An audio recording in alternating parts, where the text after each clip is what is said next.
রাতের আগরতলায় বিরল প্রজাতির প্রাণী উদ্ধার করল পূর্ব আগরতলা থানার পুলিশ। বর্তমানে পুলিশের তৎপরতায় সিপাহীজলা অভয়ারণ্যে পাঠিয়ে দেওয়া হয়েছে উক্ত প্রাণীটিকে।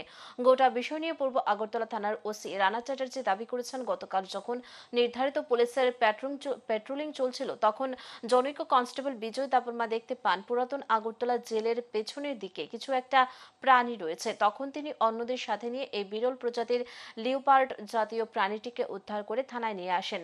এরপর বন দপ্তরের কর্মকর্তাদের খবর দিয়ে এই প্রাণীটিকে তাদের হাতে হস্তান্তর করা হয় বলে ওসি রানা চ্যাটার্জি জানিয়েছেন।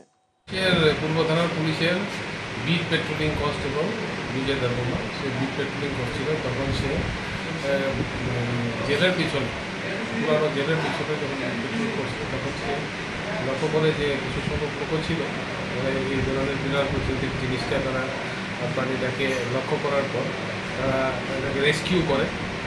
তখন আমরা এটাকে রেস্কিউ করে থানাতে নিয়ে আসি এবং ফরেস্টের অফিসিয়ালদের খবর দিই এবং ফরেস্টের অফিসিয়ালরা এখন এসেছে, তাদেরকে আমরা হ্যান্ড ওভার করছি। এটা শিডিউল 1 বিরল প্রজাতির একটা স্পিসিস, লেপার্ড ক্যাট। এটা একটা বিরল প্রজাতির প্রাণী।